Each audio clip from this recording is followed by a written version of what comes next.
That little brat got bullied by me since she was tiny. Turns out she's the heroine of this whole damn world. To save my sorry dog life, I deliberately got into a different university just to dodge the heroine. Who'd have thought on freshman orientation day we'd run right into each other. The heroine, eyes brimming with tears, clung tight to my brother's arm. Why did you hide from me? The system tossed me into some ultra-cleached sweet pampering novel. Too bad I ended up as the vicious second female lead. Charlotte's childhood wasn't some delicate little princess in frilly dresses, but a kid her own father despised. Her birth mother ditched her, too pitiful enough to make you choke. No princess gowns, no crystal slippers. Just oversized rags that looked like potato sacks. Running barefoot all day. Filthy, tattered, falling apart at the seams. Face smeared black and blue with bruises. Both cheeks streaked with dried snot trails. Skin tan pitch black ages ago. Hair so matted you could braid it as is. Picture those poor kids from charity ads. The ones from remote villages left with grandma and grandpa. The moment I transmigrated, I was still dizzy. The original host's grandpa bought him a cute little cake. The kid was over the moon, ran around the village showing it off, and conveniently used it to piss off the heroine. The heroine got mad, picked up a rock and chucked it at him. Hit his head, blood everywhere. The cake also kissed the dirt. That's how the grudge started. Every time they met after that, she found ways to torment the little brat, dead set on revenge. Until the heroine left the countryside for university and they met again. Saw the heroine shining like a star. Fell head over heels for her all over again. Went around sabotaging the main couple's relationship. Ruined the heroine in every way possible. Harmed the male lead too. Until the two of them found evidence and threw him in jail, where he died a miserable death. I touched the fresh bump on my head.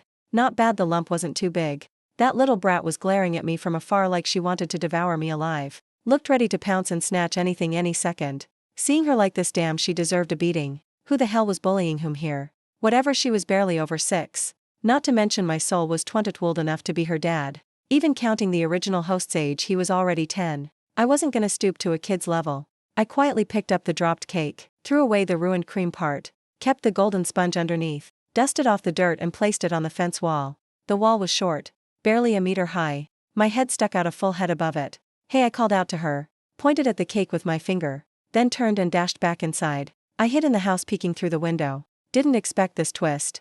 Those fierce eyes hesitated for a moment. Then she bolted over like a starving tiger spotting prey, grabbed the cake and vanished.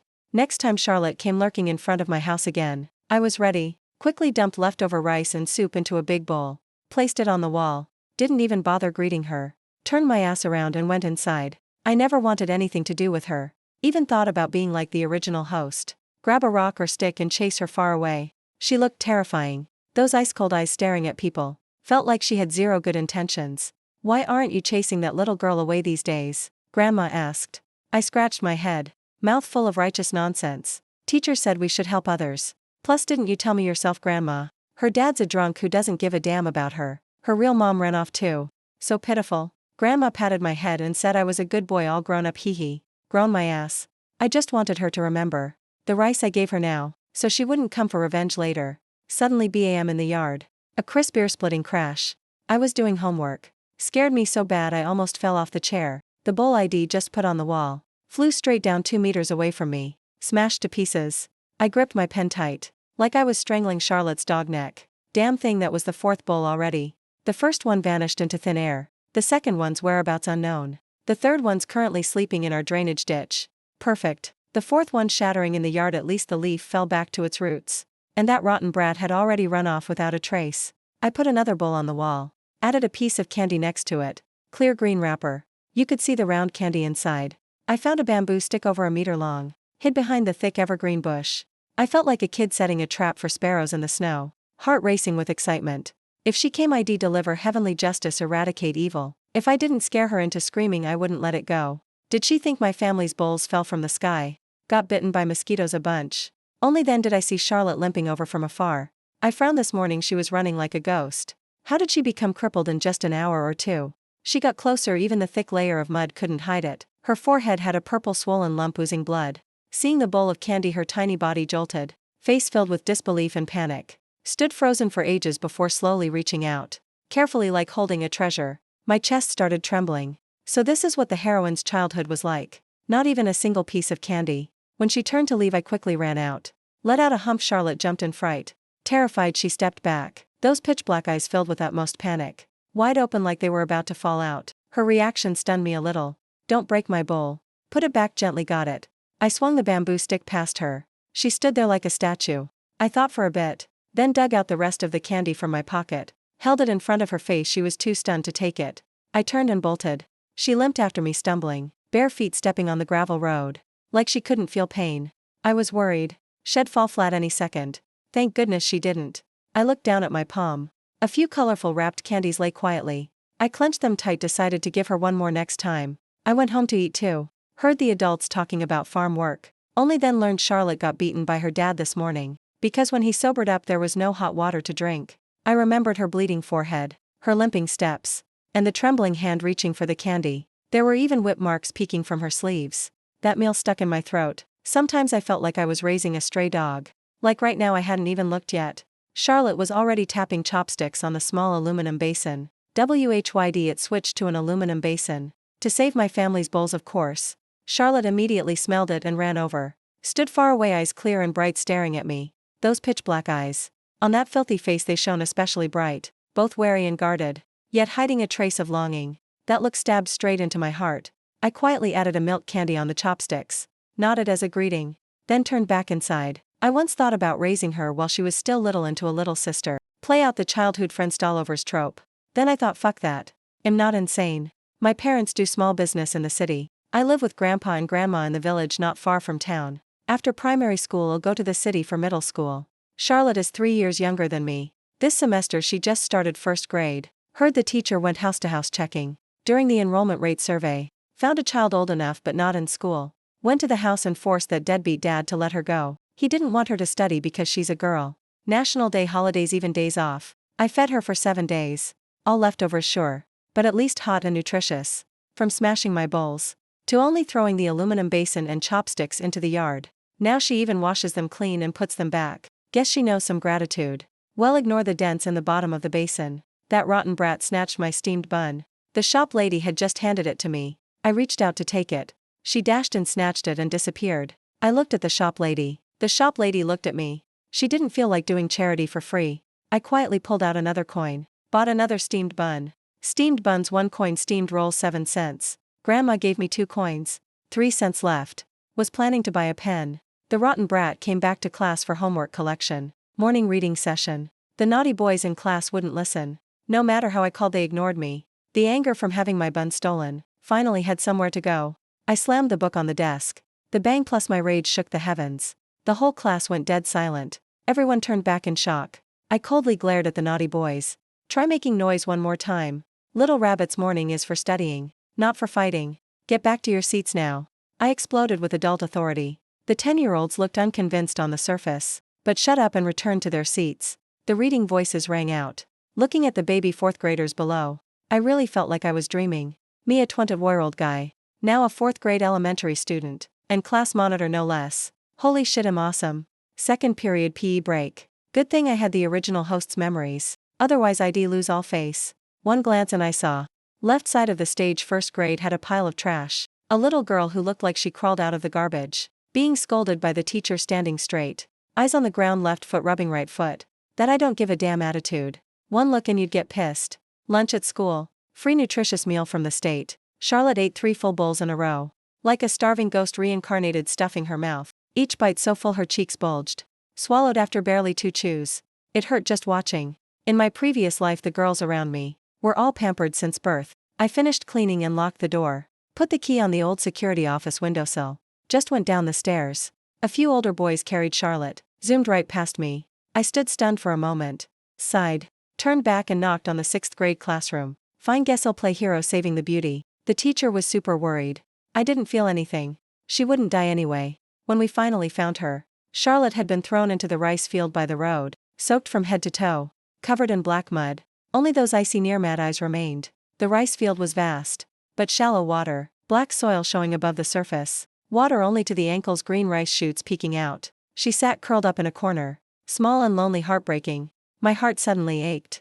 Back then the original host saw this too. Fuck it, ignored her, even laughed and mocked her, splashed water through mud, played enough before leaving.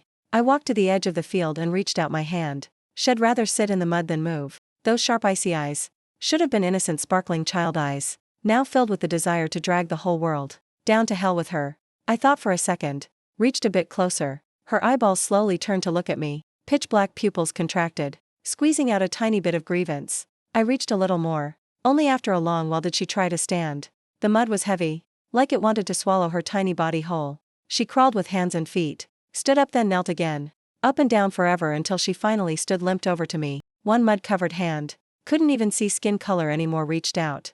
I pulled back the candy, grabbed her hand, dipped it in water to wash. Tiny bony hand, all skin and bones. My chest felt like it was going to burst. Fine, wash the mud first. The teacher frowned, like she'd seen the most annoying trouble. Finally said, kid, help me take her home, okay? I said, teacher, you better deal with those 6th graders. Charlotte's dad was the village famous drunk. When drunk he beat anyone in sight. In the end they called the parents of the 6th graders. Had the parents take Charlotte to bathe properly, and change into some other kid's old clothes. After several days, I finally saw the heroine with big round eyes, oval face, huge eyes, fair skin, except a bit thin, no flaws. Classic heroine material. She trailed behind me like a duckling, carrying someone's old huge backpack. The bag so big the bottom almost touched her knees, full of old books, probably from the 6th graders. Her own old bag was pitch black. One strap broken, tied with a knot, zipper busted open like a shark mouth. Must been picked from some dump. Now peacefully resting under the rice field water. I turned around. She stopped, looked at me coldly. I didn't like it.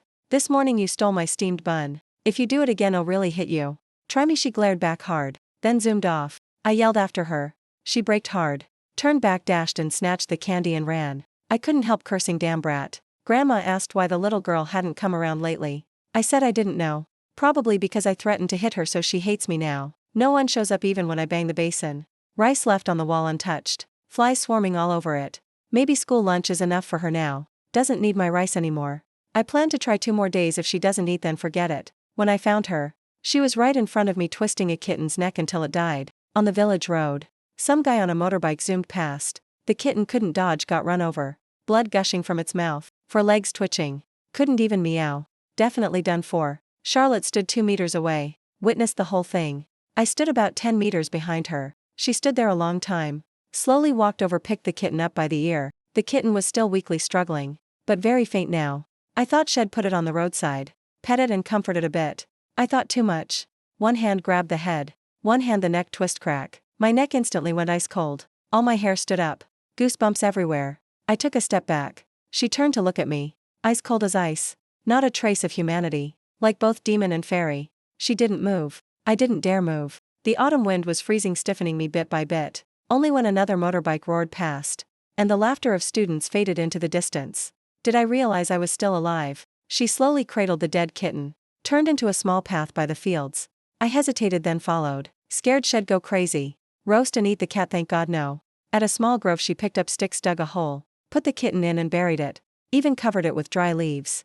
I looked at that tiny back. Suddenly understood why she was so ruthless just now. Better to die quick than suffer and struggle. Short pain beats long pain. But she wasn't even 7 yet. I really couldn't imagine how she survived to be so cold-hearted at this age. I took out a lidded lunchbox from my bag.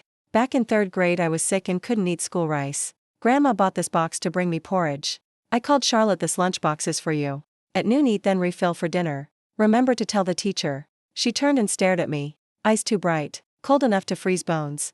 Like an icy lake in winter. Only cold, no life. Hurry up and take it. I raised my voice. She slowly stood and walked over. Stood still in front of me. I bent down, reached over her shoulder, unzipped the bag and stuffed the lunchbox in. She smelled sour again. I wrinkled my nose. Girls should wash and change clothes properly. If you don't have clothes. I stopped. Thought for a bit, then grabbed her hand. Filthy black hand. I sighed inside. Wake up and wash face and hands clean every morning. Come to my house. I explained to Grandpa and Grandma. Dug out all my old baby clothes. Stuffed them in a bag and gave her. Then carried the laundry basin outside the fence. Made her watch carefully. Taught her how to soak clothes with detergent. Count to 100. Then stomp them. Rub again with hands. Wring dry, change water, rinse 3 times. Hang them up. Done yet? She nodded. Grandpa and Grandma finished cooking. Called her in to eat with us. She stubbornly shook her head. So I scooped leftovers into the small aluminum basin for her. She squatted by the gate, wolfing it down. People say some need a lifetime to heal childhood. With Charlotte's shitty childhood, probably several lifetimes wouldn't be enough. Her family was officially poor. Her dad took the tiny welfare money, spent it all on booze and gambling. Let the kid fend for herself. No risa no veggies. Dad ate full and didn't care about the family. If Charlotte was hungry she scavenged. Couldn't scavenge then stole. If caught she got sent back to dad. Dad beat her to a pulp without a word. Even though she's a girl. Precisely because she's a girl. Like right now I leaned against the wall, hearing thump-thump beating sounds from the hallway. If I didn't know, you'd think someone was airing out blankets in the sun, beating them soft with a bamboo stick. Turns out it was beating a person. A tiny child. Getting punched and kicked mercilessly by her own father. Every punch and kick hit me straight in the heart. School toilets weren't on every floor, they were at the edge of the playground. I went downstairs to pee. Ran right into her getting kicked flying. From the classroom door straight into the hallway wall. Like a doll thrown out of the house. Curled up unable to resist. Couldn't resist. Didn't want to resist. I quickly hid behind the wall. Didn't want her to see me. If I tried to reason with the drunk that you shouldn't hit kids like that, he'd say she stole so she needs to be beaten to learn fear. Beaten scared then she won't dare steal again. Steal what? A clothes hanger and a pack of detergent from someone else. I told her to wash clothes. She obediently did. But her house had no detergent, no hangers. I clenched my fists tight. Nails digging into flesh. Pain kept me clear-headed. I must not rush out and kill that bastard. So when he left for the stairs, I saw her. I charged out and crashed into him. The stench of alcohol and sour filth almost made me puke. He fell, I fell. I scrambled up, head down apologizing. Sorry Uncle Nam. I didn't mean to Uncle Nam. What's wrong with this kid? I was rushing to the toilet and didn't look Uncle Nam. Sorry Uncle Nam. Go quick. Thank you Uncle Nam. I dashed into the toilet.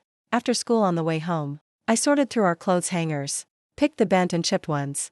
Poured half a pack of detergent into a water bottle. Put everything on the wall. Banged the aluminum basin. Charlotte peeked out from behind the neighbor's wall. I pointed at the stuff and told her take it home. She slowly walked over. Hair already washed. Though yellow from malnutrition. But clean. Clothes changed too. Long sleeve kid's shirt with Ultraman. No more stench. Just a few spots not scrubbed clean. I pointed at her ears. Back of neck and collar. When washing face and bathing scrub these places too. I gave her another candy. Asked softly does it hurt bad? Her hand holding the candy trembled. Then shook her head. She gripped the candy tight. Eyes down standing straight. Not indifferent at all. Clearly clinging to the last bit of pride with her life. I reached out and rubbed her head. Voice unconsciously softened ITLL be okay. ITLL definitely be okay. Your birth mom will come get you. Your stepdad will treat you really well. And there'll be a big brother who adores you. You'll like him too. No matter how early I wake grandma is always up first. She finishes breakfast. Makes me eat first.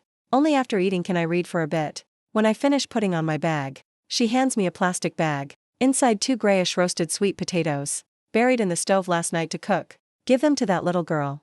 I called Charlotte over. Reminded her to say thank you. She looked down and said nothing. Grandma smiled kindly. Patted her head no need no need.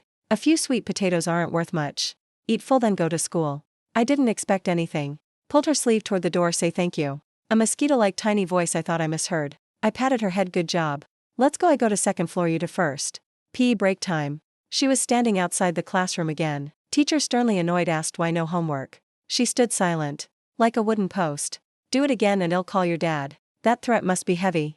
But Charlotte was like with no reaction. I never planned to get involved.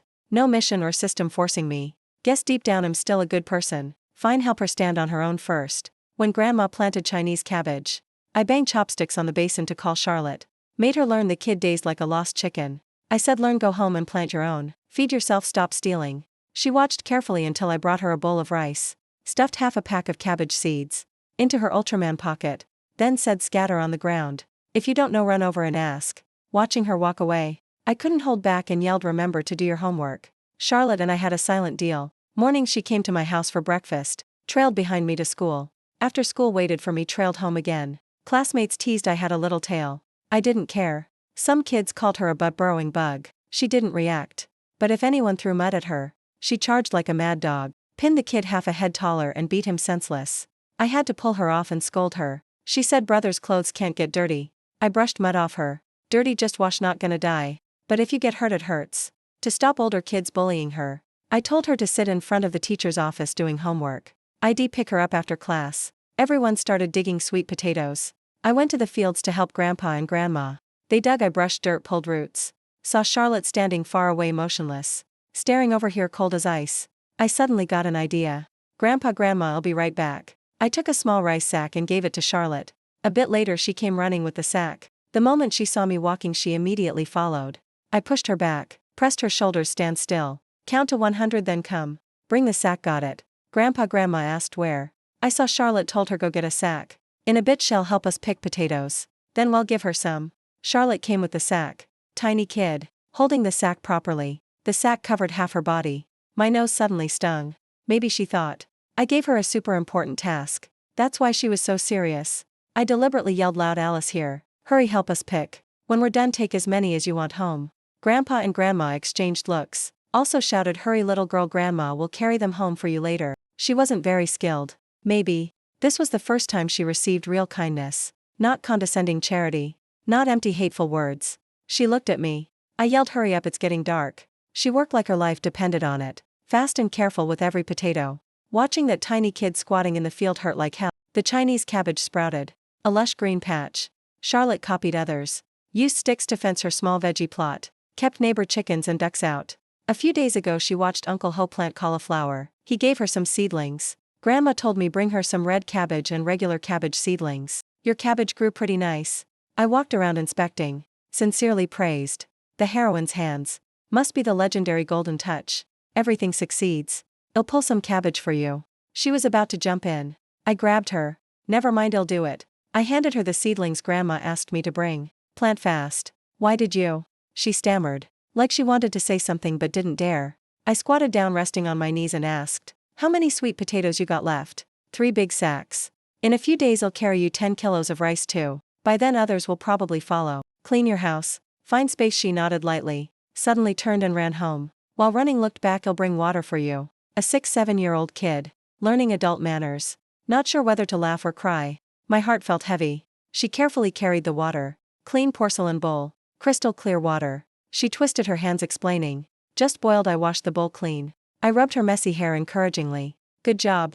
Turns out because I brought water before but didn't drink. She was scared I'd think it's dirty, so she explained. After drinking, I handed the bowl back. In winter remember to drink hot water, or you'll catch cold. Humph, that bastard's here. Suddenly a sloppy filthy man appeared at the door. Before I could react, Charlotte immediately turned.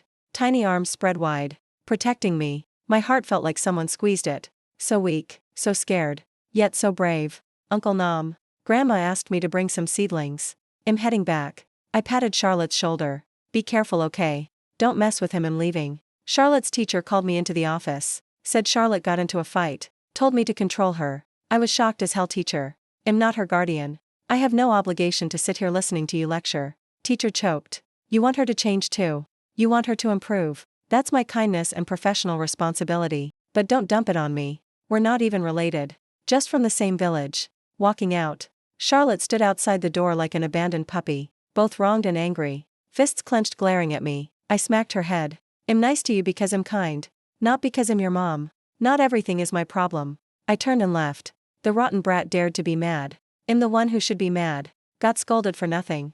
Told big brother doesn't know how to teach little sister. Pissed off I turned back. Smacked her back. Why the hell did you fight? What's with slamming people into walls? So vicious. Teacher calls your dad. Your dad won't beat you to death. Go apologize now. Or don't talk to me ever again. Charlotte shot me a glare. Like a bullet stormed into the room. Bam dropped to her knees in front of the boy. Yelled I am sorry. Me and the teacher froze like a screenshot. The kid who got beat was crying and got scared too. Mouth open staring. My eyes stung. This kid probably thought apologizing meant kneeling to the ground. On the way home I lectured the whole way. Apologizing means recognizing your mistake, sincerely saying sorry, and fixing it. Otherwise it's meaningless. No matter what, never kneel easily. Unless it's extremely serious. Or no other choice. I rambled on. Her eyes sparkled into crescent moons. Face beaming. So weird. Got scolded yet so happy. Final exam review period. I accidentally saw Chinese test 18 points. Shock had nowhere to go. Future academic goddess. 18 points in Chinese. The original novel barely described the heroine's childhood. Only when the second male lead harassed her in college. Through dialogue and flashbacks briefly mentioned. Don't know if in first grade she got 18 points. I wouldn't know. I looked at the crumpled paper. Looked at the kid with her back turned doing work. Sneakily glancing at me. Where's your math test? She froze. Then slowly pulled another crumpled paper from the bottom of her bag. Handed it over. Bright red 83. Not bad, not bad. Just wrong subject. 2 weeks until finals. Too late to cram now. Taught her to organize her bag. Told her stay at my house the weekend. Redo all the practice tests we could find. If she didn't understand I explained. Thought I was Manhwa patching the sky filling holes. Turns out I was Jingwei filling the sea. Didn't know anything. This no that no. Finally understood teacher's suffering. Forget dreaming about finals. Continue over winter break. After the test, I made her bring Chinese and math books. Explained everything from the beginning, grandpa and grandma beaming. Little Lu became a teacher. Awesome my ass. This student is hell to teach. Who wrote the poem Mean Nong from which dynasty? I said Shirku accidentally read as corpse. Below right poet and dynasty. Tang Li Shen. Charlotte confidently wrote. I stared speechless. She filled the bracket Li Shen Tang. I swallowed the anger in my chest. Circled Tang with a pen. This is the dynasty. Fill the first blank. Circle Li Shen as the poet name. The poet is the one who wrote it. Fill the second bracket. Charlotte carefully erased the wrong answer. Wrote Li Shen neatly. Noon hoeing under the scorching sun. Save my soul fast. I need emergency soul rescue. Because of that line I banned her from tutoring for 2 days. Not worthy you rotten brat. Final results came out. My Chinese 98. Math 100 English 99. Charlotte Chinese 45. Math 85 I gritted my teeth. Once again shouldered the tutor responsibility. Not sure if she suddenly got smart. Charlotte learned lightning fast. Except occasionally brain dead in Chinese. Everything else one explanation and she got it. My parents came back to take me to the city for fun. Brought back piles of workbooks and reference books I asked for. Even calligraphy practice books. I left Charlotte a mountain of homework. Enough to stuff her entire winter break. Sometimes she looked at me with sparkling eyes. Full of reluctance. I patted her head. I'll be back soon.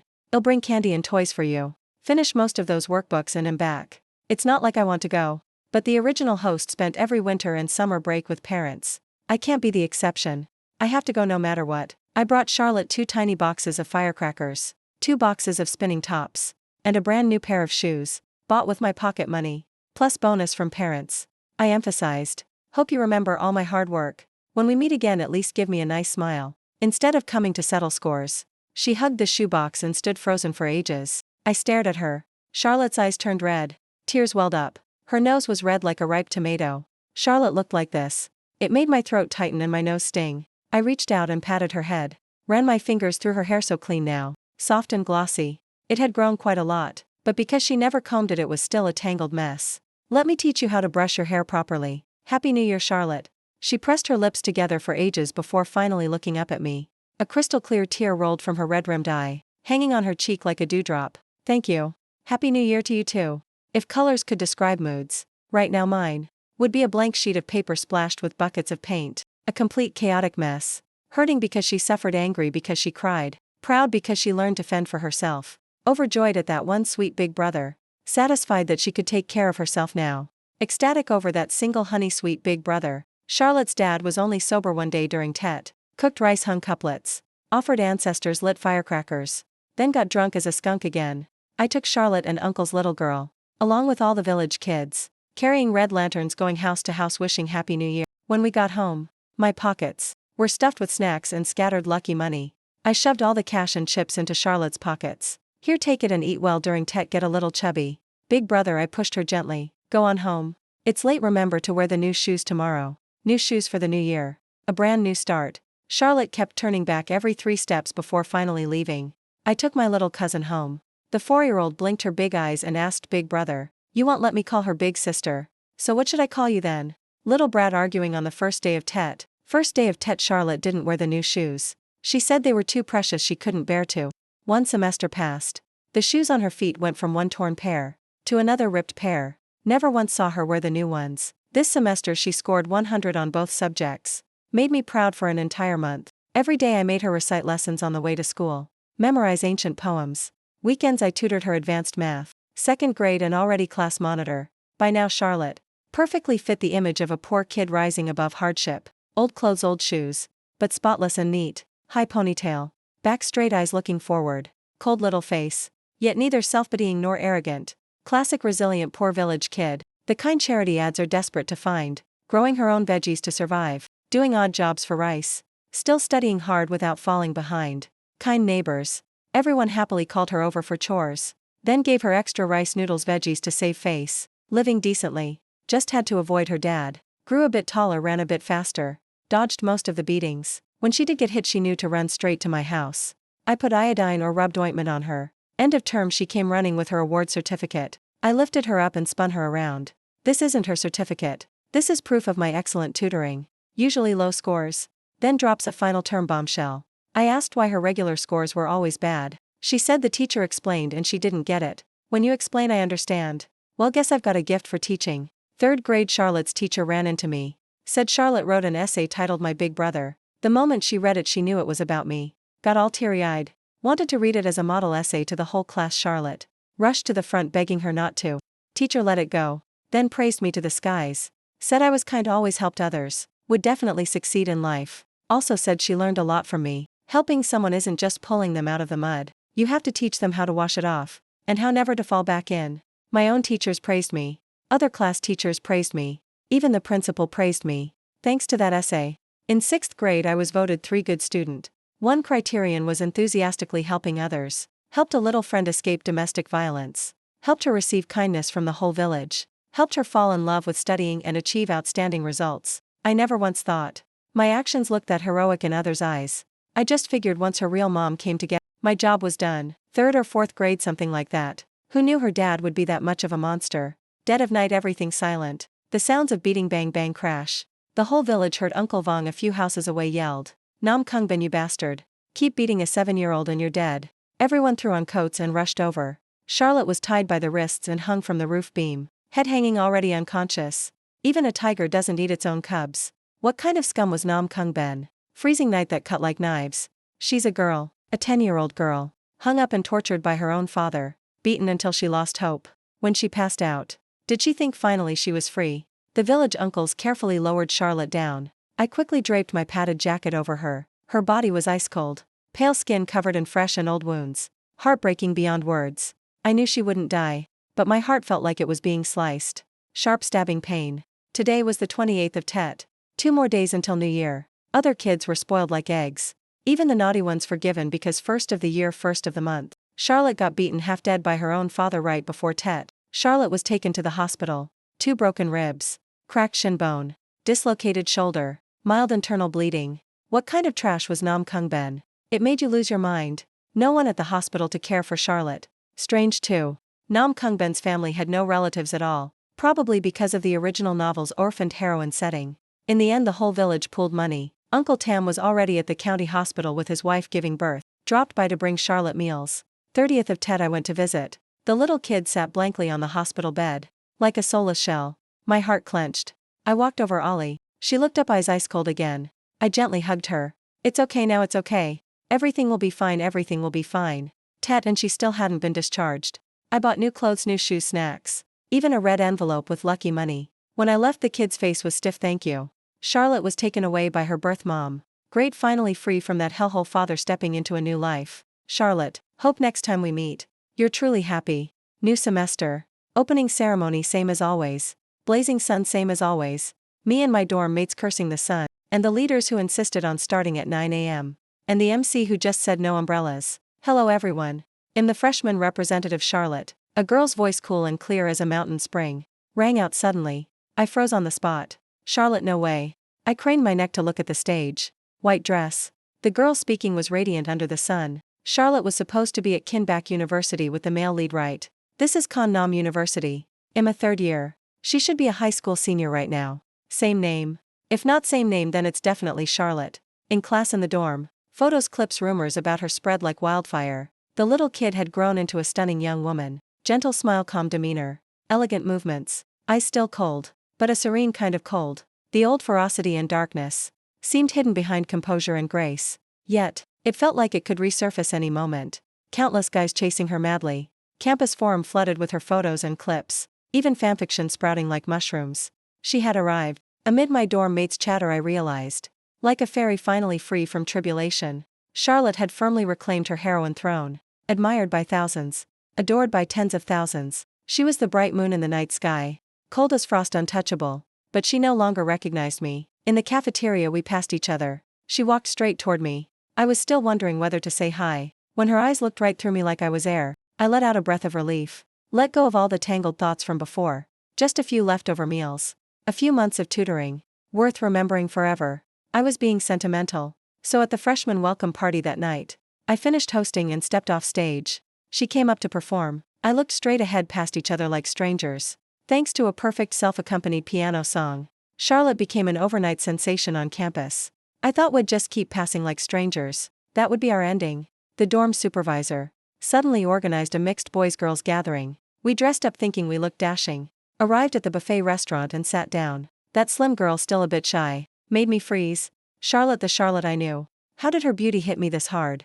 I shook my head. So what if she's the campus goddess? It took several rounds to even get this meetup. I didn't even know what to say. When I pushed open the door, the girls looked up at us, eyes sparkling with surprise. Charlotte only glanced once, then lowered her head expressionless. Seeing me didn't surprise her, no reaction at all. Probably in her eyes I was just a stranger. That's good, we won't bother each other. Jack immediately sat across from Charlotte. Hey juniors, I'm Jack. This is Victor, Justin, Lewis. I smiled at a girl with long straight black hair, a shy cute smile. My dorm mates all took their spots. The girls all had different vibes, but everyone was gorgeous. Charlotte stood out the most. I sneaked a glance at Charlotte's expression.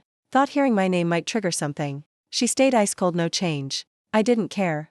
Just admired the girl in front of me. She smiled shyly when she saw me looking. I politely smiled back. Bang, a loud noise. I turned. The water glass in front of Charlotte tipped over, water spreading across the table. The kids nearby frantically grabbed tissues to wipe. Jack even asked worriedly if her clothes got wet. Charlotte shook her head, glanced over, eyes meeting mine. I nodded slightly, then turned to handle the little mess. The girls started introducing, hi seniors, I'm Charlotte. I'm Grace. Then handshakes and sitting down. Phone buzzed. Victor tagged Jack, I wanna swap goddesses with you. You can't handle her. Swap with me, Lewis is in. Oh, swap me too. The whole dorm started chatting. I quietly turned off my phone and went to the bathroom. When I came back, the person across from me was Charlotte. I looked at Charlotte, then at the guys. What the hell kind of game is this? These animals openly swapped seats. I looked at Charlotte across from me. She was eating with her head down, bangs covering her forehead, long thick lashes fluttering like butterflies, exuding an extremely obedient and sensible aura, looking like a well-behaved child. A bit strange. Just now she was cold and distant, keeping everyone at arm's length. Now suddenly so docile and easy to bully. Little brat. Mastered face changing over the past 10 years. I just felt she was up to no good. Definitely plotting something. I kept dead quiet, head down, eating like a robot. Phone buzzed again. Lewis tagged me. Your girl looks like she's about to cry. The more she looks, the more wronged. Eyes are turning red. You better look at her. Talk to her, man. Scumbag. I looked up and she lowered her head even more. Only saw her high nose bridge, slightly red tip. Like she'd just cried. Corner of my eye caught red too. Looking utterly abandoned and pitiful. Wronged to death. I was shocked. This wasn't the Charlotte I knew. As a kid she was cold and fierce. Even when wronged she bottled it up, gritted her teeth and endured. Gave off an extremely stubborn vibe. As expected, the male lead teaches better. Now she's turned into this pure innocent gentle maiden. I'm the second male lead. Instinctive wariness. Mouth still chose rice. I'm a stone cold scumbag. Stay away from the heroine. Aim for a bright tomorrow. After eating I waved by juniors. Charlotte took half a step forward. Eyes cautious. Revealing a trace of expectation, though careful. Her intention was obvious. She wanted to get close to me. But I didn't know what kind of close. Because of the 10-year friendship from childhood. Or because we just met today. So I refused. I have homework by. In the end no one went to the movies. On the way back, Jack asked what I thought of the junior. I side-eyed him. You think I'm like you? Starving and jumping anything that moves. Yeah, you're noble, you're great. You're the perfect big brother of the nation. Can't be boyfriend then be little sister. You've never known hunger. I was about to argue more. Phone suddenly pinged, a friend request. It's Charlotte. Profile pic was an inkwash painting of mountains. Half the mountain dark ink, half the sky pale. Familiar scene. But couldn't remember where I'd seen it. Nickname just Lo. I hesitated. Jack pressed my hand. Victor quickly accepted for me. I forbid you to reject being human. Me neither. Thank you seniors. No problem. Jack asked how far things had gone with the junior. I said haven't chatted. Can't be human. Well, not completely no chat. A few simple lines. She asked what are you doing bro? I replied. About to sleep, don't bother. She bro, I'll treat you to milk tea. I dieting, don't bother. She, you hate me that much? I studying, don't bother. She, do you play games bro? I homework. Don't bother. Then one day Jack cursed me as a scumbag in the group. Scumbag, the junior is about to cry in her dorm. Can't you reply properly? I panicked a bit. How do you know she's about to cry? He threw a photo into the group. Just saw her hugging her phone with both hands. Leaning against the bed looking dejected. Head down. Brows tightly knitted. Eyes red-rimmed. Sparkling with tears. Nose red, lips pressed in grievance. Like she suffered the greatest injustice on earth. That photo left me stunned. When I rejected her, she sat staring at the phone feeling this wronged. Has this Charlotte been body snatched? Or is this the grown-up Charlotte? Did I remember the story wrong or transmigrate into the wrong book? One ordinary day. Class ended ordinarily. Charlotte suddenly appeared, standing at the classroom door, looking at me with hope and caution, hands clutching her skirt tightly, standing perfectly straight. The whole hallway seemed to freeze. Everyone turned to look. Under the envious eyes of the crowd, I walked over. The girl's eyes lit up, bright as stars, a bit but still under control. I grabbed her sleeve and pulled her into the empty classroom next door. What is it? She lowered her head, one foot rubbing the other, voice tiny. Bro, today is my birthday. Looked up, eyes shimmering with tears, full of expectation. Can you spend it with me? One moment of weakness leads to eternal weakness. Should have known. I immediately transferred 280k. Go buy your own cake. I have class, be good. I turned back to class resolutely, just sat down. Victor elbowed me hard. Beast. Beast. Jack turned my face toward the door. See that? Beast. The junior's eyes are all red. What did you do to her? Lewis packed my stuff in 3 seconds. Hung my backpack around my neck. Pushed me out. Beast, go comfort the goddess. I pitifully stood in front of Charlotte again. I tried to calm down, fixed my hair, straightened my backpack. Come on, how do you want to celebrate? Did I make you angry? No, bro, can I hold your hand? Don't girlfriends all hold their boyfriends' hands? I for a solid boyfriend, my ass. Has this kid gone insane? Or did she hit her head over the past 10 years? She actually reached out to hold my hand. I stepped back half a step. Just friends, okay, kid? The kid tilted her head, face confused. Aren't boys supposed to be boyfriends? Bullshit logic. I forced a painful smile. Next came carousel horses, cotton candy, frisbee, ice cream, Ferris wheel. Won a tiger head plush. Scared her face white. I was about to explode. Worried, I was thinking dirty. Trembling, I asked, kid, what does this mean? Charlotte turned back, obediently lowered her head. The internet says 18 is okay. Shyly bit her lower lip. Glanced at me full of bashfulness. I turned and bolted, jumped into a taxi. Screamed my lungs out. Driver, floor it please. Driver slammed the gas. Car zoomed off and vanished. For days Charlotte didn't initiate contact. Like she had given up. Suddenly stopped clinging to me. I actually felt weird. Like something was missing. National Day Arts performance. Don't know what possessed me to bring a red string. Even though I knew the person on stage. Couldn't possibly see one red string in a sea of people. I must be truly crazy. Saw her in a spaghetti strap dress. Sizzling hot, shining on stage. Heard the wolf whistles from guys around. Praises driving me insane. We rushed backstage. When she walked in, I threw my jacket over her head. Pulled her into the small changing room. Bro, you change first. Before I could stand long, the stage manager chased me out. I texted him buying milk tea, wait for me. Came back with milk tea and saw Charlotte laughing and chatting with some guy. I recognized him instantly. That was the male lead. The book described him in one line: gentle and refined. Like spring sunshine. Warm to those beside him but never harsh. Makeup class holiday. Advisor offered a few one-year exchange spots at Kinback University. I held the application form, hesitating. Then slapped myself twice. What's there to hesitate? Still daydreaming. The male lead has already appeared. Went to the library to read. Just as Tuyuan left. Suddenly someone sat across from me. Bro. This bro was completely different from before. Like I was her mortal enemy. Her eyes were ice cold. But mouth smiling brightly. You're really popular, huh, bro? Didn't miss me at all these days. Looking at her, I suddenly felt scared. Bro, am I still not obedient enough? Why don't you like me? Am very obedient. Let go of my hand first. I grabbed her hand. The rice you gave me back then, I'll repay with my body. Will you let me repay you, bro? Her voice exploded with rage. Scared my soul out of my body. So she recognized me long ago. Having fun messing with me, huh, little girl? I don't like being played. This time I'll let you off. Thank you for not killing me, bro. Hey, race my body to repay you. I thought I needed to calm down. Deadline came. I submitted the form. Then packed nonstop. Arrived at Kinback University early. In the old days horse carriages were slow. To meet someone you crossed mountains and rivers. Now even if one is in Kinback, one in Kon Nam, it's still close as next door. Morning you make enemies. Afternoon the grave is already built. I quietly pulled back the foot about to step down the stairs. Charlotte downstairs smiling sweetly, looking up at me. I sighed. Fine, let's talk seriously. At the cafe. She obediently held my hand. Eyes sparkling, lips curved. Long time no see, bro. I politely replied. Yeah, long time no see. You're standing so high. Can you see me? Charlotte's eyes welled up. Looking at people like cool spring water flowing over rocks. I stayed silent. Why should I look for you? I asked back, why should I look for you? Her calm instantly cracked. Like thin ice on a river shattering. Revealing the dark madness underneath. Hey bro, it's been 10 years. Have you ever missed me? When faced with a question I don't want to answer. Counterattack, do you hate me that much? Why lie to me? Made me look like an idiot you toyed with. Fun, huh? Charlotte stared at me. Like trying to dig something out of my face. But she smiled. Red lips parted. White teeth even and cold. Like she was about to lunge and bite me. Bro, I skipped from 10th to 12th grade. Jumped through time to get into kin back. But you weren't there. I even repeated a year on purpose to get into con nom. That sentence was shocking. The most terrifying part. How long ago did Charlotte know I would apply to kin back? The original host did apply to kin back. I chased you so hard, bro. I looked at her warily. What exactly do you want? She said calmly, nothing. Just repaying the rice from back then. I burst out laughing. Pretending to be cute and playing me as repayment. Go home. I'm going home. Charlotte didn't leave. Camped right at the school gate. If I didn't come out, she wouldn't go. Snow fell heavy like goose feathers. The later it got, the colder. Someone even posted on Moments. In the freezing winter, saw a lovesick girl. I silently cursed my terminal soft-heartedness. Rushed to the school gate. Charlotte was nearly a snowman, lifted her face.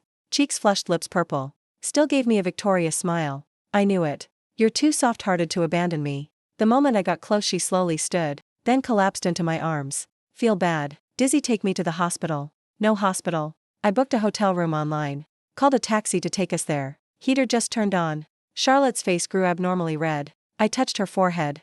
Burning hot. You have a fever. Hospital now. No. You'll leave me at the hospital. Go take a hot shower. I'll buy cold medicine. Suddenly she grabbed my hand tight. Can I still call you bro? Charlotte looked at me carefully. I nodded casually. I took off my down jacket. Then helped Charlotte take off her shoes. Shoes soaked, almost frozen solid. Socks drenched. Pants, legs wet too. Both feet ice cold and pale. Holding them felt piercingly cold. No good. Feet, this frozen hot water would crack the skin instantly. I squatted and rubbed her feet. While rubbing, silently cursing my terminal cancer level soft heart. Done, go shower quick. Don't know when she sat up. Suddenly lunged and kissed my face wildly. Only when our eyes met the soft ceiling light did I snap awake. Flipped her over and pinned her down. Locked both her wrists. She stared at me. You like me too? I like you. I panicked, not knowing what to do. Clumsily got up. I'm going to buy medicine. She grabbed my sleeve. You'll come back, right? Those eyes suddenly brought back little Charlotte. Cold and mad. A bit wanting to drag someone to hell with her. I will. She slowly let go. Looked up at me. Corner of her mouth curved. Eyes ice cold. You better come back. When I left, she was sitting on the floor. I came back with medicine. She was still sitting on the floor. I hurried over to help her up. She looked at me. Justin, if you abandon me again, I'll really go insane. Running away is unrealistic. I thought very carefully about my relationship with Charlotte. If back then it was pity, treating her like a little sister who needed care, then from that first glance at the opening ceremony, my feelings had already started to change. I didn't want to admit I had also transmigrated, but that pity, that soft-heartedness, that anger and jealousy, I really was like the original host. I had fallen for her. Since that's the case, why not try moving forward? My rebirth point was a bit off. Just got kicked by my sober dad and fell flat. Didn't even get to drink hot water. Knee skinned. Forehead hit the wall. Dizzy for a while. Then I discovered I was back as a child. I couldn't believe it. Because the second before, I was still watching her kneel in front of me crying ugly. And I unconsciously followed the chaotic memories in my head, wondering why I ended up at Justin's house. Then I saw a piece of candy. He looked at me full of pity and heartache. I felt strange. Clear green wrapper around a small candy. I once picked up one just like it. A third grader accused me of stealing his. Beat me until my head bled. When I got home, Dad beat me nearly to death. Justin was no longer the same Justin. I held the candy in my hand. Remembered my childhood. More than half the pain was caused by Justin. He deliberately bullied me. He incited others to bully me. He framed and harmed me in every way. But thinking carefully, from the day I threw a rock at his head, everything changed. He picked up the fallen cake, carefully removed the dirty part, placed it on his wall for me to take. That was the cake I craved to death in my previous life, but never got to eat. In my previous life, Justin stepped on it and crushed it. Wouldn't let me pick it up and eat, no matter how much he made up for it later. I always felt something missing from that cake. After 2 lifetimes, I finally got to eat that cake. It really tasted good. The best in the world. If only I had been reborn a bit earlier, I could have eaten the real cake. He brought me rice, even if it was leftovers. I couldn't bear to eat that candy. Found a pill bottle and kept it. Carried it with me everywhere. Until it expired and turned black, I still kept it. No one knew that was my candy. Justin was really good. Sweet potatoes, eggs. Told me to grow vegetables, tutored me. I was a sinister child.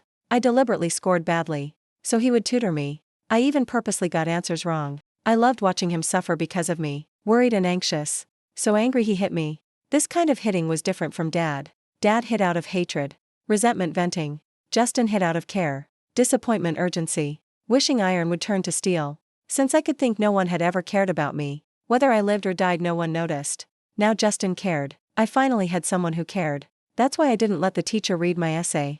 If she read it, everyone would know how good Justin was. They would steal him from me. When he came back from the city, he brought me tiny firecrackers and spinning tops, and a brand new pair of shoes. Even took me house to house wishing Happy New Year. I wouldn't let my little cousin call him brother. He is my brother. Only mine. But I didn't dare wear the new shoes. I kept them carefully beside my pillow. Planned to wear them first thing New Year's morning. When I woke up, Dad had already thrown the shoes into the stove. Only the stench of burning plastic and black ashes left in the hearth. I didn't dare tell Justin. I was afraid he'd be sad. My mom was a college student tricked into the mountains. Gave birth to me planning to stay and live well. So she named me Lo. A distant dream. A little closer to reality. But Dad beat and cursed Mom. So Mom secretly ran away. Dad hated every family with sons. He wanted to kill all the boys in the village. He told me to lure Justin over to bury him alive. I picked up a brick and smashed it on his head. This time I didn't run. I just wanted to beat him to death and end future trouble. But I was small and weak. In the end, I was the one hung up. I still tried to kick him, cursed him with every vicious word I knew. I counted to 4372. Before passing out, I saw Justin, face full of worry and fury. Then he draped a jacket over me. Like Spider-Man saving me from hell. People have moments they never forget. For me, most of those moments were because of Justin. 30th of Tet. Justin came to visit me too. New clothes, new shoes. Lucky money. I called his grandpa. Besides telling him to be careful, Dad also made Justin take the phone. Told him to come pick me up. He agreed, told me to rest well in hospital. He'd come get me the weekend. He never came.